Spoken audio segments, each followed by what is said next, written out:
जन्माद्यस्य यतोऽन्वयादितरतश्चार्थेष्वभिज्ञस्वराट् तेने ब्रह्महृदाय आदिकवये मुह्यन्ति यत्सूरयः तेजो वारिमृदां यथा विनिमयो यत्र त्रिसर्गो मृषा धाम्ना स्वेन सदा निरस्तकुहकं सत्यं परं धीमहि। ओम ब्रह्मादिभ्यो ब्रह्मविद्या संप्रदाय कर्तृभ्यो वंश ऋषिभ्यो महद्भ्यो नमो गुरुभ्यः। सर्वोपप्लवरहितः प्रज्ञानघनः प्रत्यगर्थो ब्रह्मैवाहमस्मि।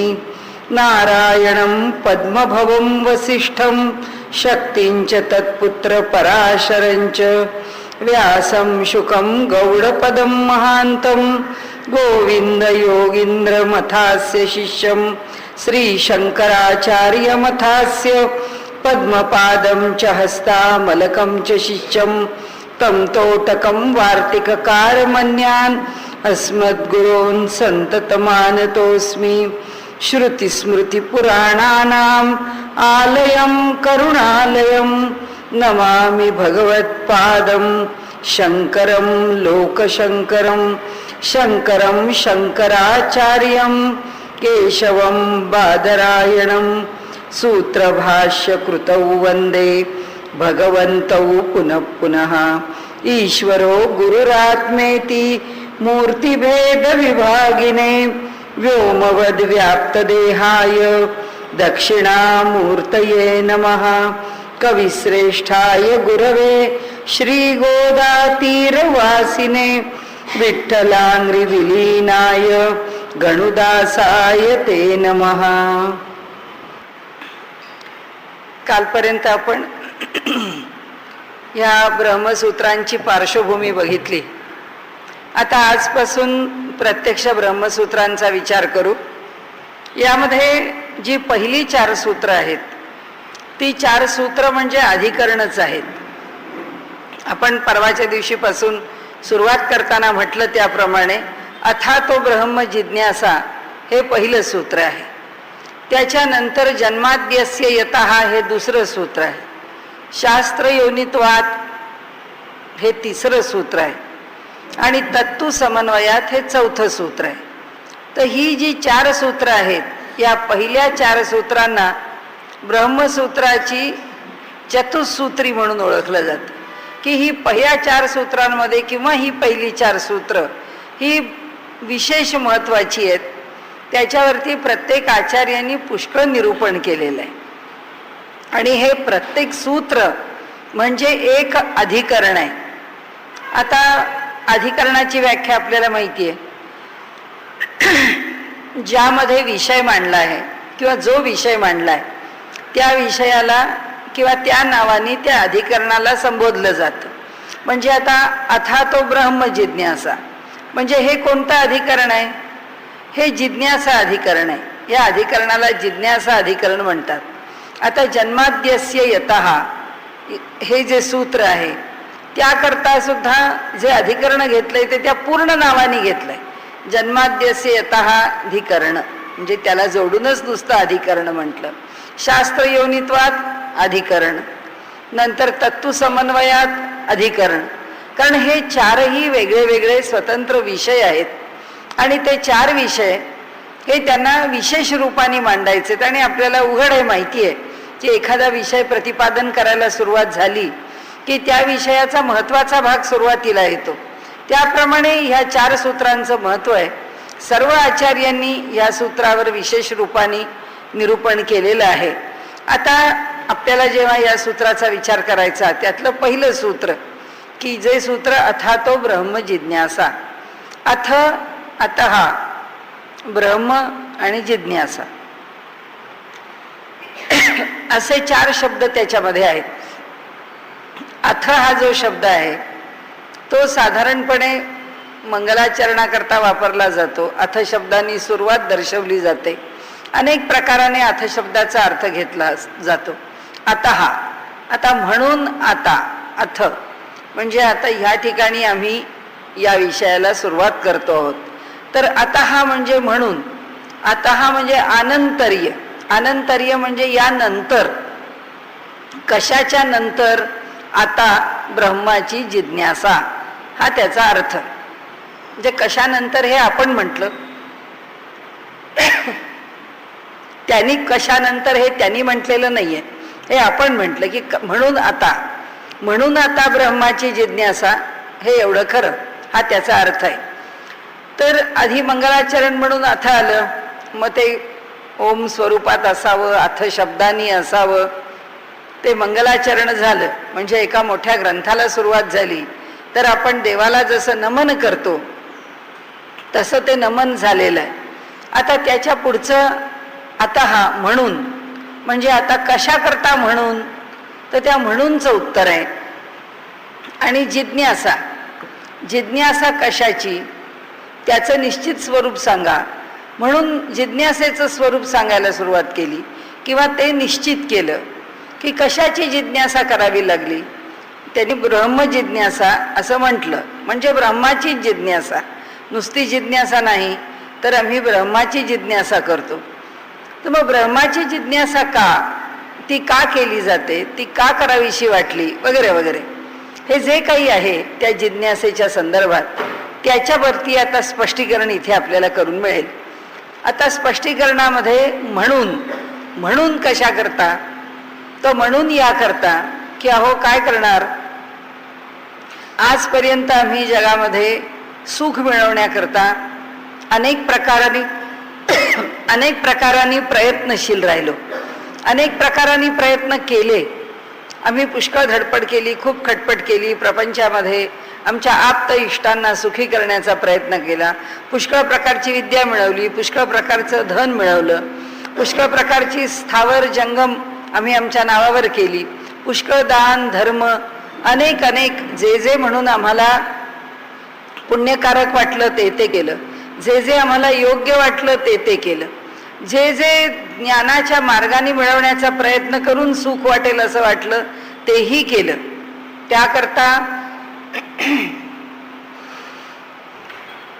त्याकरता आवश्यक असणारं जे तपाचरण आहे तेही केलं. हे सगळं करून झाल्यानंतर सुद्धा जेव्हा असं वाटू लागलं की याच्यातून काही समाधान मिळत नाही, यातून काही सुख मिळत नाही, मग आता काय करावं. जर सुख या लौकिकामध्ये नाही किंवा ह्या लौकिकामध्ये असलेल्या प्रपंचामध्ये असलेल्या गोष्टींच्या मधून निश्चितपणे अंतिमतः सुख प्राप्त होईल असं काही मिळू शकत नाही, मग ते कशाने मिळू शकेल. मग त्याचा शोध घेणं सुरू झालं. मग त्यांनी सांगितलं की तिथे आमची जिज्ञासा उत्पन्न झाली. ती जी जिज्ञासा उत्पन्न झाली त्या उत्पन्न झालेल्या जिज्ञासेमधून निरनिराळे मार्ग शोधले गेले की अरे या मार्गाने मिळतं का, अरे त्या मार्गाने मिळतं का. असं करता करता त्यांनी असं म्हटलं की शेवट असा आला की शेवटी असं जाणवलं, असं वाटलं की नाही, त्या सगळ्यांमध्ये सुख मिळू शकत नाही. सुख जर मिळवायचंच असेल तर जिज्ञासा ही परब्रह्माचीच करावी लागेल, जिज्ञासा ही परमेश्वराचीच करावी लागेल. आणि म्हणून त्यांनी त्यामध्ये असं म्हटलं की अथातो ब्रह्म जिज्ञासा, म्हणून आता ब्रह्माची जिज्ञासा. हे एक झालं. म्हणजे संतांनी आपल्या परीने जे सांगितलंय की जो त्रिविध तापे पोळला तो परमार्थाचा अधिकारी झाला. म्हणजे लौकिकामध्ये जेव्हा त्याला कळतं की अरे आपल्या आप्तसंबंधांच्या मधून सुख मिळू शकत नाही, या भौतिक जगामधून सुख मिळू शकत नाही, या कधी ना कधीतरी कोणत्या ना कोणत्या तरी संदर्भात कुटुंबियांच्या मध्ये, समाजामध्ये, राष्ट्रामध्ये, या जीवांच्या मध्ये, की एखादा जीव दुसऱ्या जीवाशी, एक व्यक्ती दुसऱ्या व्यक्तीशी, एक समाज दुसऱ्या समाजाशी, अनेक कारणं आहेत की ज्या कारणाने हे भौतिक पातळीवर म्हणजे या जगामध्ये सुख मिळू शकत नाही. अधिदैवतांचे त्रास तर आता आपल्याला पुण्यात कधी नव्हे एवढा उन्हाळा आपल्याला जाणवतो. हा अधिदैविक त्रास आहे की या ठिकाणी इतका माणूस अगदी उन्हाने भाजून निघतोय त्याला उन्हाने इतका त्रास होतो आहे, कधी खूप पावसाने अतिवृष्टीने त्रास आहे, कधी अति थंडीने त्रास आहे. आता चीनमध्ये झालेल्या भूकंपाचं आपल्याला उदाहरण डोळ्यासमोर आहे. एवढा मोठा भूकंप होतो, आज शेकडो नाही हजारोमध्ये लोक मरतात. दैवी आपत्ती आहे, त्याचं दुःख आहे. आणि आध्यात्मिक म्हणजे शरीराच्या पातळीवर कधी शरीर त्रास देतं, कधी घसा दुखतो, कधी डोकं दुखतं, कधी अंग दुखतं, कधी हातपाय दुखतात, कधी ताप येतो, कधी मोठा रोग ग्रासतो. पण त्या देहाला देहाच्या पातळीवर दुःख होतात, त्या देहाला मनाच्या पातळीवर दुःख होतात, त्या देहाला बुद्धीच्या पातळीवर दुःख होतात. आणि त्या त्या पातळीवरच्या दुःखाने तो जीव आपल्या ठिकाणी इतका गांजून जातो की त्या जीवाला असं वाटतं की यात काही अर्थ नाही आहे. ज्या समाजामध्ये ज्या लोकांकरता ज्या पद्धतीने जीवन जगताना मी धडपडतो आहे, याच्यामध्ये काही सुख आहे असं वाटत नाही आणि आपल्याला केव्हाही सुख मिळेल असं दिसत नाही. या सगळ्यांच्या बरोबरच मनुष्याला एक माहिती आहे की जो जीव जन्माला आलेला आहे त्याला मरण अपरिहार्य आहे, मरण टळणार नाही आहे. आणि प्रत्येकाला त्या मरणाच्या विषयी भय म्हणा किंवा पुन्हा ती परिस्थिती निर्माण होऊ नये असा विचार म्हणा. जन्माला आलो, जगलो, सुखाने जगावं, पण मृत्यूत्तर सुद्धा माणसाला सुख मिळावं. हा जो परलोक आहे, इहलोकामध्ये आम्ही सुखात आहोत किंवा आम्हाला सुख मिळेल, असं सुख आम्हाला परलोकात मिळेल का? असं सुख परलोकात मिळावं किंवा मृत्यूत्तर जीवन जर काही असेल तर ते जीवन आमचं सुखी असावं. हे सगळे विचार जेव्हा मनुष्याच्या मनात यायला लागतात, तो जीवनाचा अनुभव वेगवेगळ्या प्रकारे घेतो. गुन्हेगार मनुष्य आहे, त्याला फाशी झाली, दुसरं काही प्रसंग आहे, एखाद्याला अपघाताने मृत्यू आला, एखाद्या माणसाचे रोगाने हाल झाले की माणसाला वाटतं देवा ह्या देहामध्ये इतके हाल आहेत, ह्याच्या पश्चात आता काय? हा जीव कुठे जाऊन पोचतो? त्या जीवाला काय मिळतं? त्या जीवाला काय गती आहे? त्या जीवाचं शेवटी काय होतं? आणि असे निरनिराळे प्रश्न हे त्याच्या मनामध्ये निर्माण होतात. म्हणजे त्यांनी असं म्हटलंय की मनुष्याला अनेक प्रकारची दुःख आली की माणसाच्या ठिकाणी विविध समस्या त्याला या विचारांकडे प्रवृत्त करतात किंवा असंतोष प्रवृत्त करतो, अपयश प्रवृत्त करतं. असं आपल्याला व्यवहारामध्ये वाटतं की संतांनी पण म्हटलंय जो त्रिविध तापे पोळला, तर सगळ्या वेळी दुःखांनीच पोळावं लागतं असं नाही आहे. मनुष्य अतिशय सुखाने सुद्धा पोळतो, अतिशय सुखात सुद्धा त्याला याचा अनुभव येतो. जसं आपण गौतम बुद्धांचं चरित्र बघितलेलं आहे की बुद्धांच्या चरित्रामध्ये त्यांच्या वडिलांना जेव्हा कळलं की आपल्याला होणारा जो पुत्र आहे त्याची भविष्यवाणी आहे की ह्याला फार कुठल्याही जगामधल्या दुःखाला सामोरं जाऊ देऊ नका. त्याचं कारण असं की जर यांनी जगातली दुःख पाहिली तर ही दुःख बघितल्यानंतर त्याला असं वाटेल की आपण वैराग्यशील बनून या जगापासून दूर निघून जावं. आणि इतक्या उत्कट अशा वैराग्य भावाने तो घरादाराचा संसाराचा त्याग करून निघून जाईल. आणि म्हणून त्याच्या घरामध्ये गौतम बुद्धांना त्या राजमहालामध्ये जणू काही कैद करून ठेवलं होतं. जगातलं कुठलंही दुःख त्यांना कळू नये, त्यांना समजू नये, त्यांच्यापर्यंत पोचू नये, त्या दुःखाचा स्पर्श त्यांना होऊ नये, याची परोपरीने योजना किंवा याची खबरदारी घरामध्ये घेतली होती. पण तरी सुद्धा एका प्रसंगी घराबाहेर पडल्यावर मृत्यू पाहिला असं त्यांच्या चरित्रात वर्णन आहे. आणि ते पाहिल्याबरोबर इतक्या सुखात असलेला मनुष्य, जगामध्ये मृत्यू घडतो हे ज्याला एक पुत्र आहे, ज्याचं विवाह झालेला आहे, जो इतका हुशार आहे, जो राजा आहे, जो अधिकारी आहे, जो जग पाहतो आहे, ज्यांनी जगाचा अनुभव घेतलाय, त्याला काही कळणार नाही का की मृत्यू नावाची काही गोष्ट आहे की जी जीवनाला स्पर्शते. पण एक घटना जीवनामध्ये अशी येते की प्रत्यक्ष डोळ्यांनी मृत्यू पाहिल्याबरोबर विचार सुरू झाले की अरे मग मी कुठून आलो, माझं स्वरूप काय, मला काय करायचं आहे, मग मला ह्या दुःखा जे देणारं जग आहे या जगतामध्ये असंच राहायचं आहे का?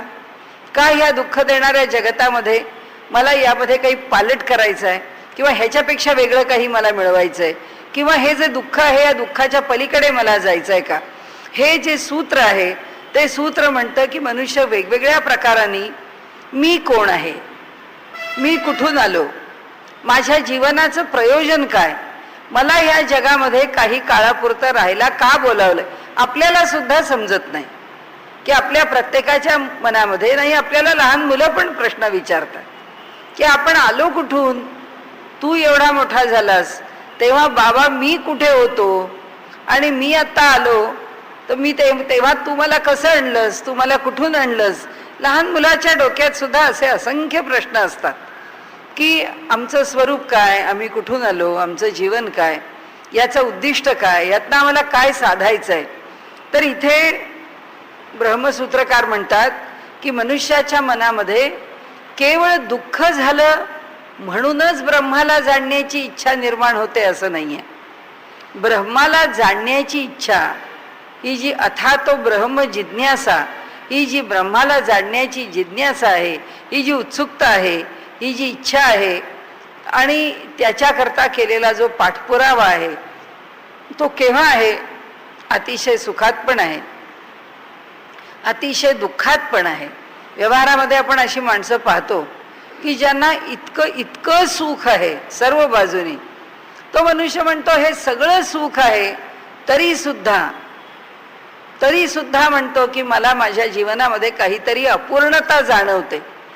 ही का जाणवते प्रत्येकाला अपूर्णता, त्या त्या परिस्थितीमध्ये, श्रीमंतीत असो, गरिबीत असो, मध्यमवर्गीयात असो, बुद्धिमानाकडे असो, मध्यम बुद्धीच्या माणसाला असो, यशस्वी मनुष्य असो, अयशस्वी असो, या प्रत्येकाला हे का जाणवतं. म्हणाले हे जाणवतं त्याचं कारण एकच आहे की परमात्मा हा एकटा एक पूर्ण आहे.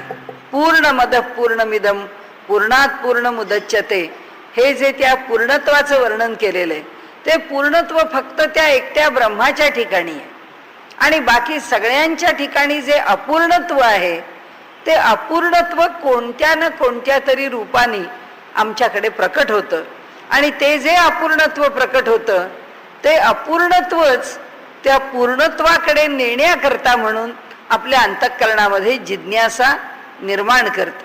कारण आपल्याकडे असं म्हटलंय, हा जो सृष्टीवाद आहे, आम्ही कशा करता निरनिराळे शास्त्र आहेत, वेगवेगळ्या शास्त्रांमध्ये वेगवेगळे उहापोह केलेले आहेत.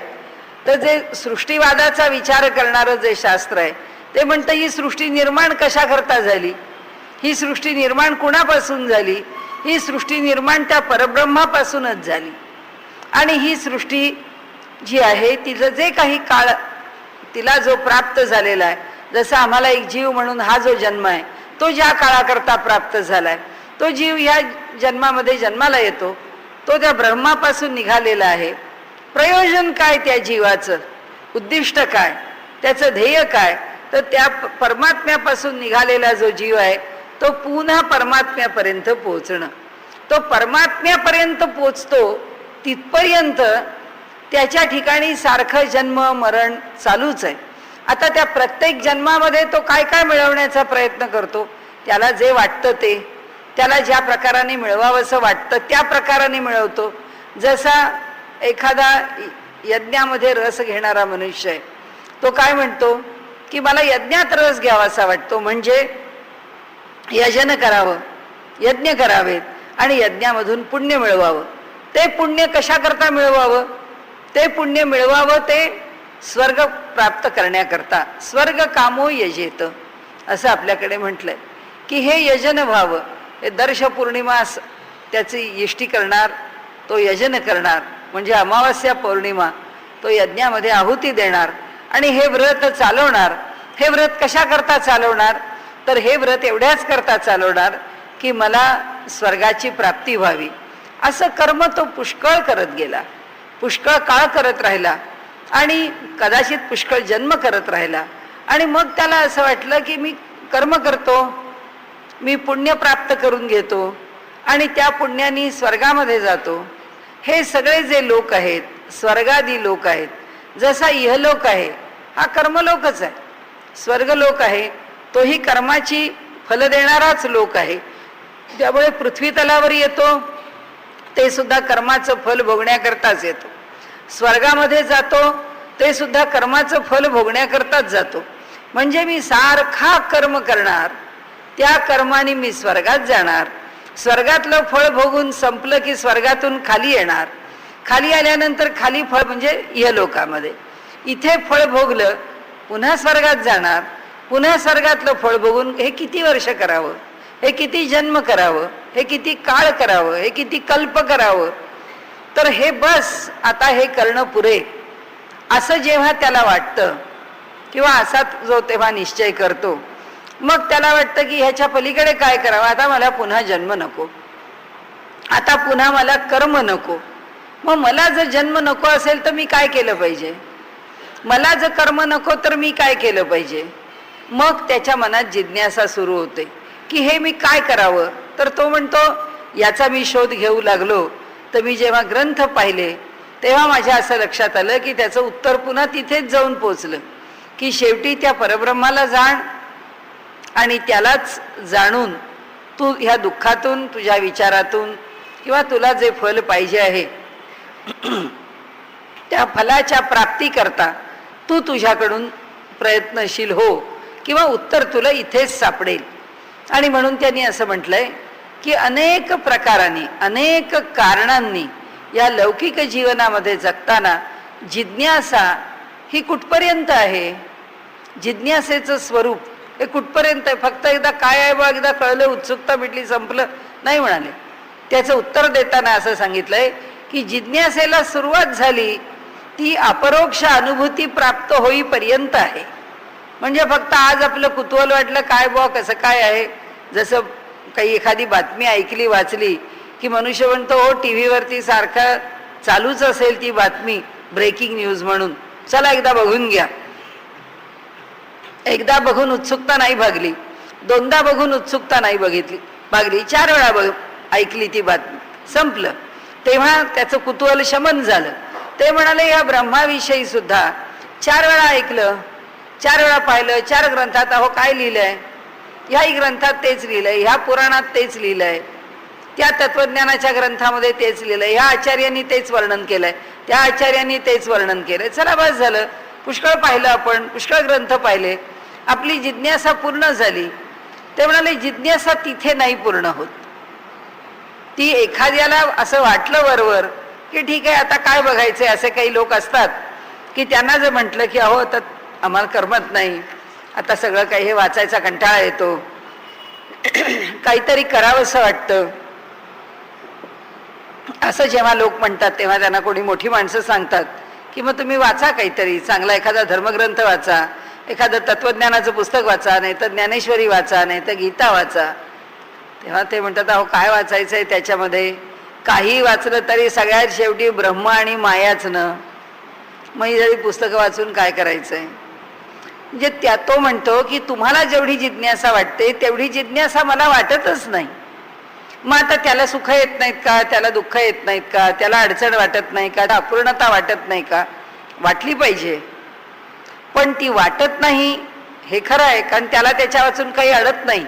एखादा प्रवृत्तीवादी मनुष्य असतो त्याला कधीच वाटत नाही की काय बुवा मी कुठून आलो, मी काय, त्याला हे प्रश्न पडत नाहीत का, पडतात प्रश्न, त्यालाही पडतात. पण त्याला जरी हे प्रश्न पडले तरी त्या प्रश्नाचं उत्तर खोलवर जाऊन शोधावं. तो म्हणतो एवढं कशाला विचार करायचा, एवढ्या कशाच्या भाने, रोज आपला आज दिवस उगवला, आलेला दिवस चांगला जाईल, चांगलं खावं प्यावं, मजा करावी, सुखात राहावं, आपल्याला जिथे सुख वाटतं तिथे जावं, तिथे भेटावं, बोलावं, बस झालं, दुसरं काय करायचंय. याचा अर्थ एकच आहे की मनुष्याच्याकडे कोणत्याही चिंतनाला जेव्हा उत्कटता असते किंवा मनुष्याच्या चिंतन करणाऱ्याच्या ठिकाणी काही एक सुसंस्कार असतो किंवा ज्याच्या वृत्तीमध्ये अधिक सात्विकता असते, ती अधिक जी सात्विकता आहे, ज्याची सात्विकता विकसित झाली आहे, तो जीव अशा कुठल्याही गोष्टीपासून अलिप्त नाही राहू शकत. आजकालच्या व्यवहारामध्ये बोलायचं तर आपल्याला असं म्हणता येईल की माणूस हा एक प्राणीच आहे. देवानी ह्या 84 लक्ष योनी निर्माण केलेले आहेत. या 84 लक्ष योनीमधली ही मानव ही एक योनीच आहे. तर या योनीमध्ये जन्माला आले तेव्हा जसे बाकीचे जीव जन्माला आले तसाच मानव जन्माला आला. आता हा जो जन्माला आलेला मनुष्य आहे याच्या सगळ्या ज्या प्रवृत्ती आहेत त्या प्रवृत्ती सगळ्या प्राण्यांप्रमाणे, तोही एक प्राणीच आहे. तर त्याची प्रवृत्ती ही अधिक प्राण्यांकडे राहते का अधिक मानवतेकडे राहते का अधिक देवत्वाकडे जाते. म्हणजे एखादा मनुष्य आहे पण क्रौर्य भयंकर आहे, मत्सर भयंकर आहे, द्वेष भयंकर आहे, त्याच्या अंगामध्ये कुठल्याही प्रकारे कशालाही तोंड देताना हिंसकता भयंकर आहे. तर त्याचं वर्णन काय केलं आम्ही, तो दानव आहे. दुसरा माणूस आहे बा सज्जन आहे, आपण कुणाला त्रास देऊ नये, कुणाचं आपण काही घेऊ नये, आपलंही पाहिजे तर दुसऱ्याला देऊ नये, आपणही सुखात राहावं, दुसऱ्यालाही सुखात राहू द्यावं, या प्रवृत्तीने जो जगतो राहतो तो मानव आहे. आणि माझ्याही पेक्षा मी माझ्या पोटाला चिमटा घेईन, माझ्या देहाला झिजावं लागलं तर झिजवेन, दुसऱ्याकरता कष्ट व्हावं लागलं तर कष्ट वेन, पण दुसऱ्याला सुखी करण्याचा प्रयत्न करीन आणि त्याच्या सुखात माझं सुख आहे. ही वृत्ती माणसाच्या ठिकाणी देवत्वाची वृत्ती आहे. आणि त्यामुळे ह्या ज्या वृत्ती आहेत याच्यामध्ये दानवी वृत्तीमध्ये कदाचित हा विचार येणार नाही. मानवी वृत्तीमध्ये मी आपल्याला म्हटलं तसं आपल्याला काय देणं घेणं, जन्माला आलो आहोत एवढं खरं आहे, जगायचं आणि संपायचं आहे, त्यालाही काही फार देणं घेणं आहे असं नाही. पण ज्याच्या ठिकाणी एक चांगला संस्कार झालेला आहे, आता लोक जेव्हा भेटतात कथा कीर्तन प्रवचनाच्या निमित्ताने तेव्हा काही वेळा तरुण मुली येतात, एकदम 24-25 वर्षाच्या मुली असतात. त्या म्हणतात की मी म्हणलं कशा काय तुम्ही कथा कीर्तनाला प्रवचनाला कशा काय येता, काही ऐकावंसं कसं वाटतं तुम्हाला, कारण आजचं सगळं बाहेरचं वातावरण वेगळं आहे. त्या म्हणतात नाही आमच्या घरामध्ये ना आमचे आजोबा दासबोध वाचत होते, आमचे आजोबा ज्ञानेश्वरी वाचत होते, आमचे आजोबा भागवत वाचत होते, आमचे आजोबा आम्हाला पुष्कळ काही गोष्टी सांगत होते, ते सगळं आम्ही लहानपणी ऐकलेलं आहे. आता आम्हाला कुतूहल निर्माण झालं, नंतर काही आम्हाला कधी वाटलं नाही, पण आता आम्हाला वाटायला लागलं की यात काय आहे ते समजून घ्यावं. या सगळ्याचा गोळाबेरीज अर्थ एकच आहे, अथातो ब्रह्म जिज्ञासा, की म्हणून आता ब्रह्माची जिज्ञासा. कारण काही असोत पण कुठेतरी अंतःकरणामध्ये संस्कारांनी असो किंवा अंतःकरणामध्ये असणारी जी एक लवचिकता आहे, ही जी संवेदना क्षमता आहे, ती संवेदना क्षमता मनुष्याला या मार्गाकडे चिंतनाला प्रवृत्त करते, विचाराला प्रवृत्त करते आणि त्या विचारातून तो पुढे चालतील, नाही तर अनेक जन्मांनंतर जाईल. पण जिज्ञासा ही जिज्ञासेच्या पातळीवर थांबत नाही, ती कदाचित काही काळ सुप्त राहू शकते. की मनुष्याला वाटतं, आपण म्हणतो की हो बा खूप वाटतं काहीतरी करावं खरं देवाचं, काहीतरी आपल्या हातून साधना, काही नाही हो या प्रपंचाच्या धांदलीमध्ये आपल्याकडनं काही होत नाही, घरात अमुक अडचणी आल्या राहिलं, घरात अमुक घडलं राहिलं, धावपळ झाली राहिलं, परदेशात मुलांकडे जाऊन राहावं लागतं, काय करणार, तिकडं इकडे जाणं येणं आता होत नाही राहिलं, वयाप्रमाणे राहिलं, प्रकृतीमुळे राहिलं, अनेक कारणांनी राहिलं, अडचणींनी राहिलं. कारण काही असोत, तो जो संस्कार आहे तो संस्कार मधून मधून मधून मधून माणसाला ती जाणीव देतो.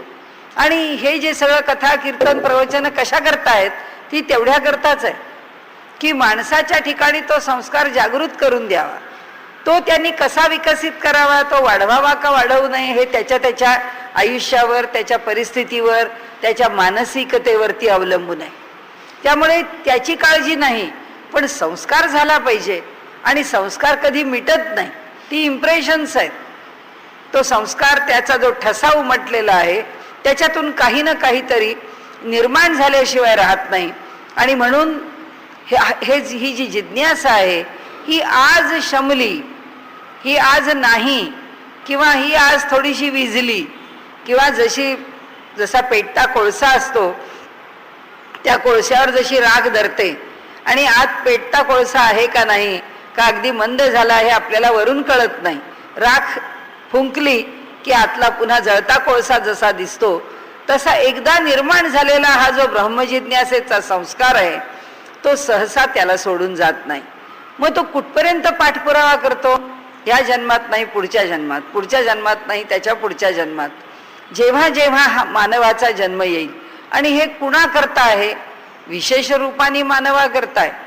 अपवाद म्हणून आपल्याकडे गजेंद्र मोक्ष वगैरे सारखे प्रसंग आहेत की इतर योनीमध्ये असलेल्या, पशु योनीमध्ये असलेल्या, पक्षी योनीमध्ये असलेल्या, तुलसीदासांनी जसे काकभूषुंडींची कथा घेतली आहे आणि त्याच्यामध्ये जसे वेगवेगळ्या प्राण्यांच्या ठिकाणी सुद्धा मुक्तीचा विचार मांडलाय.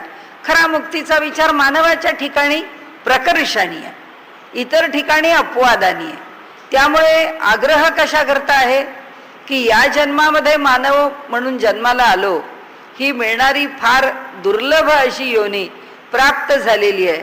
तर या जन्मामध्ये आपल्याला काही करता आलं तर अधिकाधिक करण्याचा आपण प्रयत्न करावा, अधिक उत्कटतेने करावा, मनापासून करावा, प्रामाणिकपणे करावा. आणि त्यामुळे इथे त्यांनी असं म्हटलं, तो प्रयत्न कुठपर्यंत न्यावा? इच्छा अशी असावी की ज्याला जाणण्याचा किंवा ज्याच्या विषयीची जिज्ञासा मनामध्ये निर्माण झालेली आहे त्याकरता जो प्रयत्न सुरू केला आहे त्या ब्रह्माचं प्रत्यक्ष दर्शन व्हावं, त्याकरताच आपल्याकडनं काही ना काहीतरी घडावं.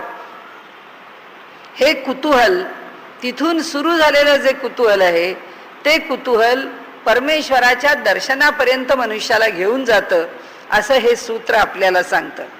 आता ब्रह्माविषयीची जिज्ञासा, त्याच्या संदर्भात आपण हे एवढं गोळाबेरीज बाहेरून बघितलं की ब्रह्म, आता काय आहे ब्रह्म इथे सांगायला हवं ना त्यांना, कारण ही सूत्रच ब्रह्मा करताय. तर त्या ब्रह्माची व्याख्या काय करणार? त्यांनी सांगितलं ब्रह्माची व्याख्या कशाच्या आधाराने करणार. ब्रह्माची व्याख्या करताना त्यांनी म्हटलंय जन्माद्यस्य यतः, की जे जन्मादीला कारणीभूत आहे ते, की जे यतः, जे त्याला कारणीभूत आहे. कुणाच्या? सगळ्या सृष्टीच्या. सगळी सृष्टी जन्माला घालण्याकरता जे कारणीभूत आहे. मग कोण ते कारणीभूत आहे? जन्माद्यस्य यतः, जन्माद्यस्य या शब्दामध्ये पुढच्याही दोन गोष्टी अंतर्भूत आहेत. म्हणजे जे ह्या जगताच्या जन्माला कारणीभूत आहे, जे ह्या जगताच्या स्थितीला कारणीभूत आहे आणि जे ह्या जगताच्या लयाला कारणीभूत आहे. असं जे आहे, असं ते तत्व कोणतं आहे? त्यांनी सांगितलं त्याचीच व्याख्या केली आम्ही, की जे हे जग जन्माला घालतं, जे हे जग तसंच सांभाळतं किंवा त्या स्थितीमध्ये ठेवतं आणि जे ह्या जगाचा अंत, जगाचा म्हणजे ज्याचा त्याचा, ज्या त्या पातळीवरती अंत करतं, या सगळ्याकरता जो शक्तिमान आहे, या सगळ्याकरता जो समर्थ आहे तो म्हणजेच परमात्मा, परमेश्वर, परब्रह्म आहे. तेच ब्रह्माचं स्वरूप आहे. आता म्हणाले हे परब्रह्माच्या स्वरूपाकरता हा विचार मांडताना उपनिषदांचा कोणता संदर्भ त्यांनी घेतला?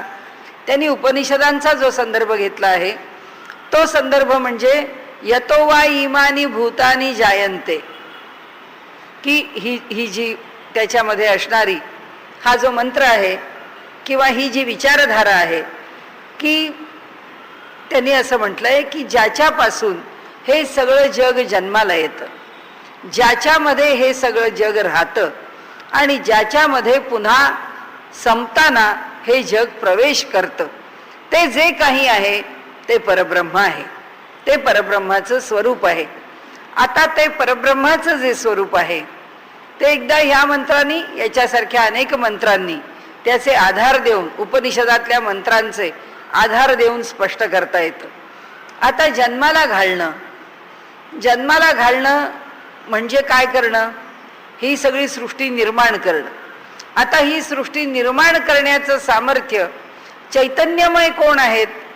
आज आपल्याला जगात दिसतात ते दोन आहेत. एक मानवाच्या ठिकाणी बुद्धी आणि चैतन्य आहे, तो आपल्या मनाला जे वाटतं ते करण्याला समर्थ आहे. आता कुत्रा सुद्धा चेतन आहे, गाय सुद्धा चेतन आहे, पशुपक्षी सुद्धा चेतन आहेत, पण त्यांच्या ज्या जाणीवा आहेत त्या फक्त जगण्यापुरत्याच्या जाणीवा आहेत. त्याच्यापेक्षा त्यांच्यामध्ये फार विकास झालेला नाही आहे, ते फार विकसित झालेले नाही आहेत. आणि त्यामुळे ते जीव कसे आहेत? ते बिचारे जन्माला आले आहेत आपल्याला जे आवश्यक आहे, खायला कसं मिळेल याचं ज्ञान त्यांना आहे, कसं मिळवावं याचं ज्ञान त्यांना आहे, काय खावं याचं ज्ञान त्यांना आहे, कसं जगावं याचं ज्ञान त्यांना आहे. म्हणून आपली घरटी बांधतात, आपली सोय करतात आणि शेवटी अन्न वस्त्र निवारा ही जी आवश्यक गोष्ट आहे तशी त्या प्राण्यांची त्यांच्यापुरती आवश्यक गोष्ट त्यांना माहिती आहे, यापेक्षा त्यांना अधिक माहिती आहे. पण मानवाचं तसं नाही आहे. आपल्याला माहिती आहे की आपण रामायणामध्ये सुद्धा ती कथा वाचलेली आहे किंवा इतरत्र सुद्धा पुराणांमध्ये कथा आलेली आहे की विश्वामित्रांनी पुष्कळ तप केलं आणि विश्वामित्रांना असं वाटलं की हा परमेश्वरच काय म्हणून सृष्टी निर्माण करणार, आपण पण सृष्टी निर्माण करू. आणि म्हणून त्यांनी प्रतिसृष्टी निर्माण करण्याचा प्रयत्न केला की त्यांच्या बुद्धिमत्तेने. म्हणजे आपल्याला हे उदाहरण का सांगते की एकच परमेश्वर सृष्टी निर्माण करू शकतो का, मानव नाही का करू शकत. विश्वामित्र म्हणाले हो करू शकतो, मी सुद्धा प्रयत्न करतो. आणि त्यांनी सृष्टी निर्माण करण्याचा प्रयत्न केला आणि ती जी सृष्टी निर्मितीची कथा आहे ती केव्हा तरी वेळ आली तर आपल्याला सांगेन. मोठं लांबलचक प्रकरण आहे ते की त्याच्यामध्ये त्या त्रिशंकूला जसा स्वर्गाला पाठवण्याचा प्रयत्न केला, तो बिचारा धड स्वर्गात पोचेना आणि त्याला बिचाराला खाली येता येईना. त्यामुळे आपल्याकडे जी एक म्हण पडली आहे ना, माझी अवस्था अगदी त्रिशंकू सारखी झाली. म्हणजे स्वर्गातले देव म्हणाले आम्ही याला स्वीकारत नाही, ते त्याला ढकलून खाली देत आहेत आणि विश्वामित्र म्हणतायत याला मी स्वर्गात पाठवीन. म्हणजे त्याची नुसती जी रस्सीखेच चालू आहे. प्रसंग तो महत्वाचा नाही आहे. प्रसंग महत्वाचा असा आहे की जेव्हा सृष्टी निर्माण करण्याकरता विश्वामित्र उद्युक्त झाला आणि प्रेरित झाला, त्यांनी ती सृष्टी निर्माण करण्याचा निश्चय केला आणि ती सृष्टी निर्माण करू लागल्याबरोबर त्याच्या लक्षात आलं की या सबंध सृष्टीला, एका ब्रह्मांडाला निर्माण करण्याकरता जी बुद्धिमत्ता, जे सामर्थ्य पाहिजे ते सामर्थ्य आपल्याकडे नाही आहे. आणि त्यानंतर तो विश्वामित्र त्या सृष्टी निर्माण करण्याच्या त्याच्या प्रेरणेपासून किंवा त्याच्या जिद्दीपासून, त्याच्या उद्दिष्टापासून तो थांबला. आपल्या पुढे हा मुद्दा कशाला मांडायचा, तो एवढ्याच करता की ईश्वरच सृष्टीचा निर्माता आहे, ब्रह्मच ही सृष्टी निर्माण करतो. ब्रह्मांड हे ब्रह्माने निर्माण केलेलं, परब्रह्माने निर्माण केलेलं अंड म्हणजे एक त्यांनी निर्माण करून ठेवलेलं असं एका ठिकाणी ब्रह्मकटाह म्हणजे त्याचा जो परिघ आहे, म्हणजे त्याचं जे कवच आहे, त्यांनी अंड असं म्हटलंय की जसं एखादं अंड असतं ते अंड फोडून पिल्लू बाहेर येतं, तसंच या ब्रह्मांडाचं आहे की त्या परमात्म्याने ते जे निर्माण केलेलं एखाद्या भोपळ्यासारखं एक गोल की जे ब्रह्मांड म्हणून त्याला म्हटलं, अशी अनंत ब्रह्मांड त्यांनी त्या क्षीरसागरामध्ये सोडून दिलेली आहेत. हेलकावे खातायत ते, अनेक गोल हेलकावे खातायत. किती काळ तसे पडून राहिले माहिती नाही. त्याचा म्हणजे गर्भावस्थेत असण्याचा काळ किती आहे आपल्याला माहीत नाही.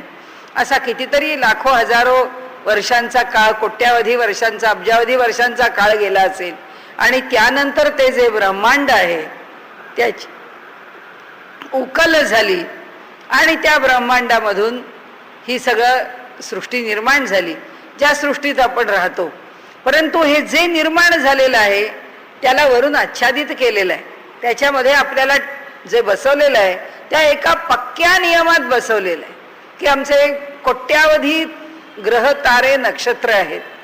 आमच्या हजारो लक्षावधी आम्हाला माहीत नाही किती आहेत, कारण शास्त्रज्ञ म्हणतात जो जो शोधायला जावं तो अज्ञाताचा प्रांतच मोठा आहे असं लक्षात येतं. आणि एवढंच नाही तर आज शास्त्रज्ञ जे सांगतो की एक्सपांडिंग युनिव्हर्स, की हे जे आमचं ब्रह्मांड आहे त्यांच्या दृष्टीने हे विश्व आहे. हे जे विश्व आहे हे विश्व विस्तारच पावत आहे. म्हणजे समजा कुठे एखादं ब्रह्मांड लयाला गेलं किंवा त्याचा नाश झाला, धरून चला ज्या ब्रह्मांडात आम्ही राहतो हे ब्रह्मांड केव्हा तरी संपणार असेल आणि हे ईश्वराला कसं संपवायचं आपल्याला माहीत नाही, पण सगळा प्रलय वगैरे काय जे होईल त्याची जी काही प्रक्रिया असेल त्या प्रक्रियेतून हे सगळं संपलं तर हे एक ब्रह्मांड संपलं, अशी अनंत कोटी ब्रह्मांड आहे. आणि या ब्रह्मांडामध्ये आमची जी सूर्यमाला आहे म्हणजे त्या ब्रह्मांडाला अजून काहीच धक्का लागला नाही, पण आमच्या सूर्यमालेला जर नष्ट करायचं असेल, त्याला जर संपवायचं असेल, तो तसंही संपवेल. आज आपल्याला दिसतं आपल्या ह्या ब्रह्मांडामध्ये अनेक ब्लॅक होल्स आहेत. ही जी थिअरी आली आहे कृष्णविवरांची, की हा शास्त्रज्ञांच्या पुढे पडलेला मोठा प्रश्न आहे की ह्या इकडच्या बाजूनी दिसणारं जे कृष्णविवर आहे ते तिकडच्या बाजूनी काय आहे, काय माहिती. या बाजूनी या ब्रह्मांडातलं संपलेलं प्रकरण आहे, कदाचित तिकडच्या बाजूनी दुसऱ्या ब्रह्मांडाच्या सुरुवातीचा भाग पण असेल. काय आपल्याला काही कल्पना नाही आहेत. ब्रह्मांडाला ब्रह्मांड चिकटलेली आहेत, एकमेकांपासून दूर आहेत, एकमेकांच्यात मिसळलेली आहेत. हा एवढा पसारा, आम्हाला जर एक छोटंसं काम करायचं असेल तर त्याला बुद्धी पाहिजे.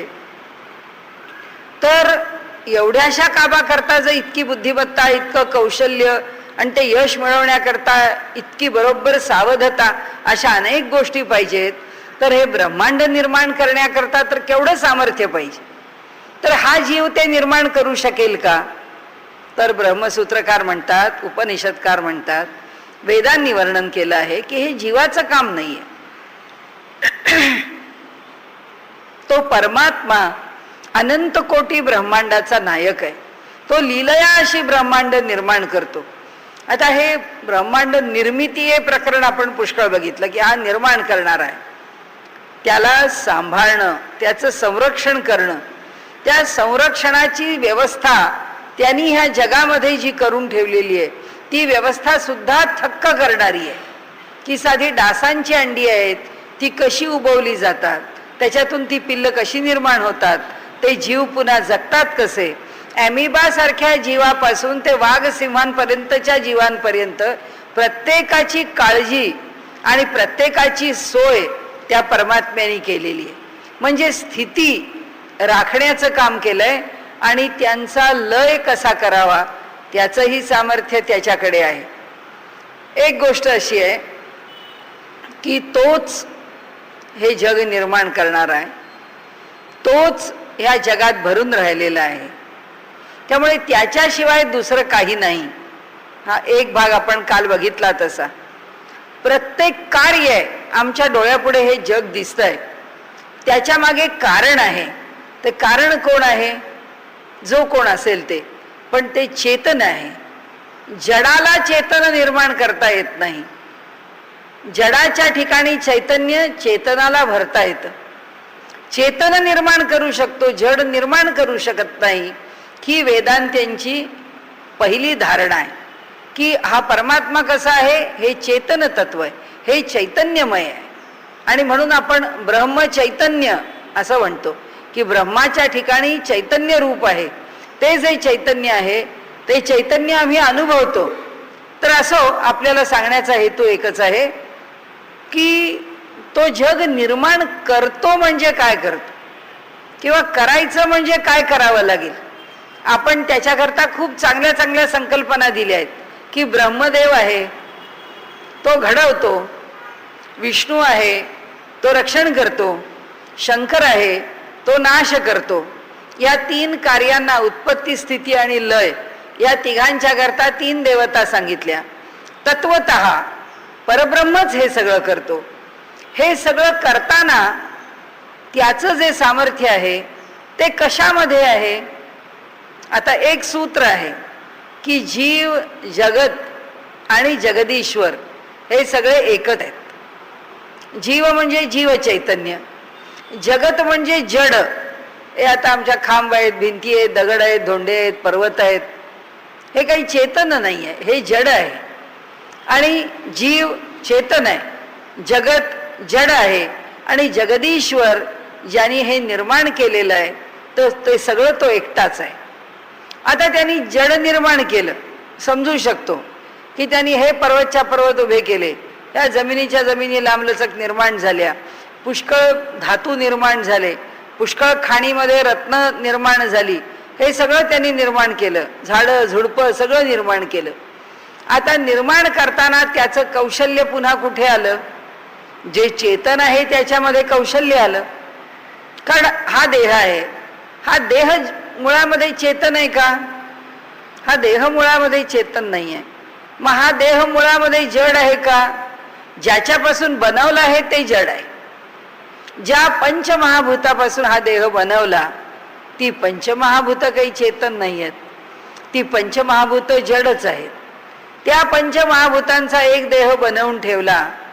आता प्रश्न कुठे आला? आता प्रश्न एकच आला की ते चैतन्य त्या देहामध्ये भरणं. सगळं सामर्थ्य परमेश्वराचं जर काही असेल तर तो स्वतः जड बनतो, ती पंचमहाभूत बनतो, त्या पंचमहाभूतापासून हा देह तयार करतो आणि असा हा भौतिक, असा हा नाशवंत, असा हा टाकला जाणारा. म्हणजे त्याचं कौशल्य काय आहे बघा. एक चैतन्य स्वतःला जडामध्ये रूपांतरित करतं. त्या जडातून सगळी सृष्टी, जशी आपण चूल बोळकी निर्माण करतो, लहान मुलांचा जसा भातुकलीचा खेळ असावा तसं छोट्या छोट्या वस्तू जशी लहान मुलं तयार करतात, तसं परमेश्वराच्या दृष्टीने त्याला जे पाहिजे ते निर्माण करतो. आणि यातलं त्याला जे चैतन्यमय पाहिजे आहे तेवढ्यामध्ये फक्त चैतन्य भरतो. त्या सगळ्यांच्या मध्ये फक्त चेतना देतो, बाकीचं काही चैतन्यमय नाही आहे. लोखंड दिलं, लोखंडाबरोबरच त्यांनी माणसाला बुद्धी दिली. त्या बुद्धीचा उपयोग करून माणसाने विद्युत शक्ती निर्माण केली. त्या लोखंडाच्या माध्यमामधून, त्या तांब्याच्या माध्यमामधून प्रवाहित करून ती विद्युत शक्ती खेळवली. म्हणजे माणसाच्या आवाजाची मर्यादा असली तरी त्या साधनाने माणसाने त्याच्या मर्यादेवर मात केली. हे माणसाचं सामर्थ्य आहे की नाही? हो आहे. पण किती आहे? ईश्वराच्या सामर्थ्याच्या मानाने मर्यादित. त्यांनी जे दिलं आहे त्याच्यातून काही निर्मितीचं, त्याच्यातून त्याचे नियम समजून, नियम काय आहे? हे लोखंड, जे लोखंड म्हणून जन्माला आलं ते कायम लोखंडच राहणार आहे. हेच लोखंड जर उद्याला पितळ झालं, हेच लोखंड जर उद्याला मेण झालं आणि हेच लोखंड जर उद्याला शेण झालं तर ह्या लोखंडाचा आम्हाला काय उपयोग? हे आज आम्ही निर्माण करूच शकणार नाही. पण त्या ईश्वराने आज मानवाला जे वाटतं ना की आमची बुद्धी, म्हणजे केवळ उत्तर कोणाला आहे? हे उत्तर विश्वामित्रांना. हे उत्तर नुसतं विश्वामित्रांना नाही आहे. शास्त्रज्ञ जे समजतो की एक वेगळी सृष्टी मी निर्माण करतो, मी शोध लावतो, तो नवीन शोध नाही लावत, तो नवनिर्मिती नाही करत. ईश्वराने जे निर्माण करून ठेवलेलं आहे ते नियम समजून घेतो, ते नियम टोकाला जाऊन जाणून घेतो. त्या नियमांचं काय सामर्थ्य आहे हे तो जाणतो, म्हणून त्या नियमांचा तो फक्त उपयोग करतो. म्हणजे ईश्वराने जर एके दिवशी असं ठरवलं की कुठपर्यंत आम्ही हे सगळं या जगामध्ये आज भिंत बांधली आणि घर बांधलं. का बांधू शकलो? कारण त्या प्रत्येकाचे गुणधर्म आहेत, ते गुणधर्म त्यांनी राखलेत. म्हणून लाकडाने राखले, लोखंडाने राखले, मातीने राखले, सिमेंटने राखले, त्या सगळ्यांनी ते राखले. आणि त्यांनी ज्या पद्धतीने आम्ही त्यांना ठेवलंय त्या पद्धतीने ठेवलं. ईश्वराने जर उद्या नियम बदलून टाकला, ईश्वराने जर सांगितलं की या जडाला जडत्व ठेवायचं काही कारण नाही, या भिंती रात्री झोपताना घर चौकोनी आहे, सकाळी उठल्यावर काय भिंती करतील माहीत नाही, कशाही बदलतील, त्यांना कसंही बदलावं असं वाटेल त्या बदलू शकतील, कारण त्यांना स्वातंत्र्य ईश्वराने दिलं नाही. हे सगळं ईश्वराने काय निर्माण केलं? ईश्वराने दोन प्रकारचे नियम निर्माण केले. त्याला आपल्याकडे शास्त्रामध्ये ऋत आणि सत्य असं म्हटलं. ऋत म्हणजे निसर्गाचे अपरिवर्तनीय नियम. एक वस्तू निर्माण केली ईश्वराने की त्या वस्तूचा गुणधर्म कधी पालटत नाही, आणि तो पालटत नाही हे त्याचं पण सामर्थ्य आहे. आणि तो पालटत नाही म्हणून मानव त्याचा लाभ करून घेऊ शकतो. हा ईश्वराने त्याच्यावरती केलेला एक उपकार पण आहे. त्या उपकाराची आत्ता आपल्याला गरज नाही. आत्ता आपला विषय एवढाच आहे की ईश्वर हे निर्माण करतो तो किती शक्तिमान आहे. त्याच्या शक्तीचं वर्णन शास्त्राने केलं आणि त्यांनी असं म्हटलं की तो कर्तुम अकर्तुम अन्यथा कर्तुम आहे. की जे करणं शक्य आहे, जे करणं शक्य नाही, आणि ज्याची कल्पना सुद्धा करता येणार नाही असं करणार आहे. आम्हाला कुठे कल्पना आहे? ईश्वराच्या सामर्थ्याची आम्हाला काही कल्पना नाही आहे. जे काय आम्ही पाहतो एवढ्यावरच आमची बुद्धी चालवतो. आम्हाला काय माहिती आहे की ईश्वराने अजून काय काय चमत्कार निर्माण करून ठेवलेले आहे? कारण हे जे ब्रह्मांड आहे, याच ब्रह्मांडात काय आहे आम्हाला माहीत नाही. जी अनेक ब्रह्मांड आहेत, त्या ब्रह्मांडात त्यांनी आणखीन काय निर्माण केलं काय माहिती. आमच्या ब्रह्मांडामध्ये मातीची जमीन आहे, कदाचित एखाद्या ब्रह्मांडामध्ये हिऱ्याचीच जमीन असेल, काय माहिती. सगळा पृष्ठभागच हिऱ्याचा असेल. आज आम्हाला हिरा म्हणजे कौतुक आहे, तिथे त्या चालतातच आहेत लोक हिऱ्यावरून, अशी स्थिती असेल. काय माहिती त्याचं वैभव काय. आज आम्हाला इथे अन्नधान्य खावं लागतं, काय माहिती एखाद्या ब्रह्मांडामध्ये लोकांना न खाता न पिताच राहू शकत असतील. त्यांना फक्त श्वासावरती त्यांचं काम भागत असेल. आहेत ना आपल्याकडे वायुभक्षण करून राहणारे प्राणी या पृथ्वी तलावर, काय नाहीत असं नाही, अनेक चमत्कार आहेत. सांगण्याचा हेतू असा आहे की त्यांनी एका विशिष्ट नियमाने ही सृष्टी बांधून दिली, ती निर्माण करून ठेवली. आणि ती अशी निर्माण केलेली जी सृष्टी आहे, ती त्या सृष्टीचा मानव उपभोग घेतो. आणि त्यांनी असं म्हटलंय की ह्या सृष्टीला कारण कोण. आणि सगळ्यात महत्त्वाचा एक शेवटचा मुद्दा आहे त्याच्या संदर्भात मांडायचा, तो असा की ईश्वराचं मोठेपण आणखीन कशामध्ये आहे. त्याचं मोठेपण असं आहे की त्याचं जे चैतन्य आहे, ते चैतन्य त्यांनी ह्या सगळ्यामध्ये जे बेमालूम मिसळलंय. बोलताना आम्ही काय म्हणतो, हे जड आहे. ईश्वर म्हणतो हे जड नाहीच आहे, हे मीच आहे ना. म्हणजे जर सगळं जग तोच बनलेला आहे, तर याचा अर्थ हे दिसायला जड दिसत असलं तरी त्याच्या ठिकाणी चैतन्याचा गुणधर्म आहेच, ते चैतन्याच्या गुणधर्माने युक्त आहेच. नाही तर ज्ञानेश्वर माऊलींनी भिंत चालवली असती का. भिंत जर जड असती तर भिंत चाललीच नसती. आणि त्यामुळे जर ती भिंत चालू शकते, याचा अर्थ त्याच्या ठिकाणी चैतन्य आहे. पण ते चैतन्य कसं आहे, ते चैतन्य सुप्त आहे. आणि आमच्या ठिकाणचं चैतन्य हे प्रकट आहे. आणि हे प्रकट चैतन्य असल्यामुळे आम्हाला बोलावंसं वाटलं आम्ही बोलतो, हसावंसं वाटलं आम्ही हसतो, हिंडावंसं वाटलं आम्ही हिंडतो. आम्ही सगळं काम करायला, कर्म करण्याकरता आम्ही पूर्णपणे स्वतंत्र आहोत. हे सगळं आम्ही करू का शकतो, याचं कारण असं की आमच्या ठिकाणी ईश्वराने त्या चेतनाला किंवा त्या सामर्थ्याला चांगल्या रूपात प्रकट ठेवलंय. कुत्रा विशिष्ट आवाज काढू शकतो, आमच्यासारखा बोलू नाही शकत. प्रत्येकाला सामर्थ्य दिलंय, पण मर्यादित सामर्थ्य दिलंय. ही एक बाजू की जी आमच्यावरती उपकाराची आहे, त्याच्याशीही आपल्याला कर्तव्य नाही. का कर्तव्य नाही, हे घडवलंय त्यांनी त्याच्या हेतूने घडवलंय. त्याला जशी सृष्टी घडवायची आहे तशी घडवली आहे. त्यांनी अशी का घडवली, हे जर कोणी कीर्तनकार प्रवचनकाराला विचारायला लागला तर उत्तर एकच आहे, त्यांनी सृष्टी अशी का घडवली आहे त्यालाच विचारावं लागेल. त्याचं उत्तर कोणी मानव नाही देऊ शकणार. कारण ईश्वर कसा आहे, सर्वतंत्र स्वतंत्र आहे.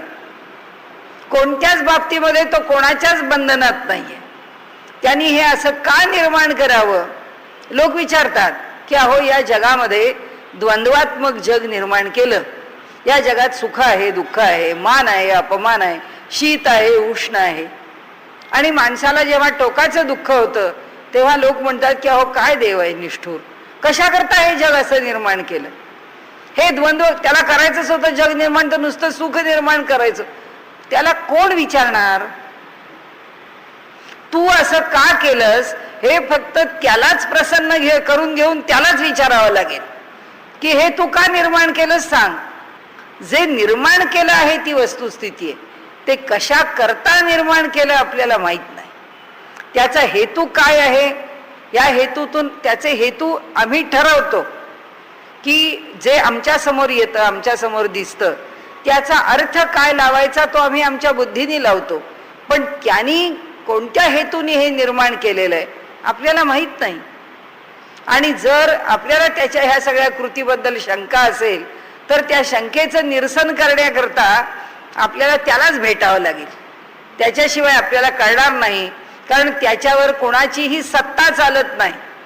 तो सर्व सत्ताधीश आहे, तो सर्वतंत्र स्वतंत्र आहे आणि तो कर्तुम अकर्तुम अन्यथा कर्तुम आहे. हे त्याचं मोठेपण आणखीन आमच्या दृष्टीने कशात आहे, आमच्या दृष्टीने असं आहे की त्याच्यापेक्षा त्याच्याशिवाय हे जग निर्माण झालं नाही का? कारण काय आहे, हे जे जग निर्माण झालं आहे, ह्या जगाच्या निर्माण होण्यामध्ये हा जगाचा स्वाभाविक गुण आहे. हे जग स्वभावतः निर्माण होतं असं सांख्यांनी म्हटलंय. तो विषय आत्ता आपला नाही म्हणून तो वाढवायचा नाही. एवढंच की मनुष्य असं म्हणतो की हा जगाचा स्वभाव आहे जन्माला येणं. आता एकदा बी आलं, एकदा झाड आलं की झाडाच्या शेजारी बी पडतं, रोपाला रोप, कोंबाला कोंब, त्याच्या खाली त्याची जर काही त्याच्याकरता निर्माण झालेले त्याचे गड्डे किंवा त्याच्याकरता निर्माण होणारे काही जपामध्ये, म्हणजे जर रनर असलं किंवा केवळ मुळच वाढवली आहेत, त्या मुळातून मूळ, मुळातून मूळ, मुळातून जसं दुर्वा आहे की ते मूळ पुढे वाढतं, ते खाली जातं. वडाचं झाड आहे, पारंब्या वाढल्या, त्या खाली टेकल्या, जमिनीत गेल्या, दुसरं झाड निर्माण झालं. मग आता हे प्रत्येक झाडून त्याच्या पारंब्या, त्या पारंब्या जमिनीत गेल्या, त्यावरती आल्या. विचारवंत काय म्हणतो की अहो या पारंब्या जमिनीत जायला आणि वर यायला परमात्मा कशाला पाहिजे? ते त्याच्या ठिकाणी वाढतंय ना. जगाचाच हा गुणधर्म आहे ना की जे आहे ते निर्माण करत राहणं. त्यामुळे जग स्वाभाविकरित्या निर्माण होतच आहे, त्याला तुम्ही निर्माण करायची गरजच नाहीये, ते जग आपोआप निर्माण होतंय. आता अशा ज्या अनेक विचार आहेत त्या विचारांना वेदांत्यांनी उत्तरं दिलेली आहेत. पण आपल्याला मिळालेलं वृत्तर किंवा आपल्याला जास्तीत जास्त संभ्रमात टाकणारं किंवा ईश्वराचं सामर्थ्य प्रकट करून दाखवणारं जर काही विशेष असेल तर तो विशेष गुण असा आहे की ज्या ठिकाणी सगळे दार्शनिक आपल्या ठिकाणी मागे पडलेत, तो पुढचा अध्याय आहे, पण तो गुण असा की ईश्वर हा देह निर्माण केल्यानंतर या देहामध्ये त्या जीवाला कसा घालतो, या देहामध्ये ते चैतन्य कसं प्रकट करतो. कारण जो जीव ह्या देहाच्या आधाराने या जगामध्ये कर्म भोगण्याकरता येणार आहे, तो जीव ह्या देहात येतो. आणि तो जीव नुसता या देहात आला म्हणून हा देह चालत नाही. या देहामध्ये परमात्मा चैतन्य रूपामध्ये आहेच, साक्षी रूपाने, म्हणून तो देह चालतो. परमात्मा या देहामध्ये आहे, म्हणजे या देहामध्ये जेव्हा जीव नसतो तेव्हा सुद्धा परमात्मा असतोच.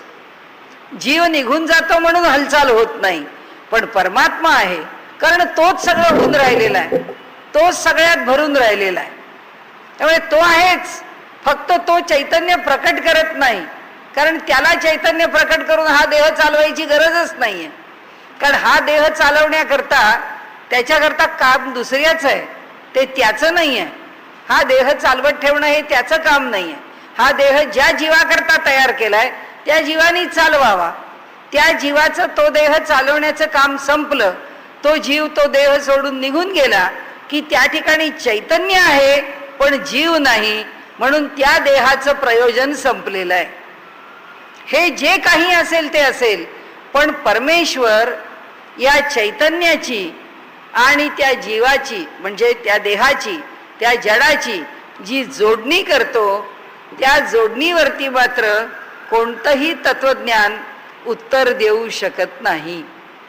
ईश्वराचं सामर्थ्य हे कर्तुम अकर्तुम अन्यथा कर्तुम आहे की परमेश्वर सगळं ते चैतन्याने कसं भरून टाकतो, या सगळ्यामध्ये भरून टाकून पुन्हा तो अलिप्त कसा राहतो, आणि हे सगळं भरून असून सुद्धा त्याच्या स्वरूपाला कुठल्याही प्रकारे धक्काही लागत नाही.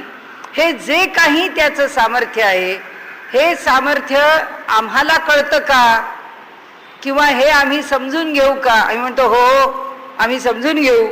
कारण म्हणाले असं आहे की साधं एक आमचा प्रपंच चालवायला सुद्धा आम्हाला घरात कोणीतरी करता पुरुष पाहिजे, घरात कोणीतरी करती बाई पाहिजे. करती बाई असल्याशिवाय घर चालत नाही, करता पुरुष असल्याशिवाय घरात पैसा येत नाही. बाकीच्या सगळ्यांची व्यवस्था करण्याकरता माणसं पाहिजेत. म्हणजे एक घर चालवायला काही नियम आणि व्यवस्था पाहिजे. तर मग तो जो परमात्मा आहे किंवा हे सगळं जे जग आहे, हे जग चालवायला कुणीतरी पाहिजेच की नाही?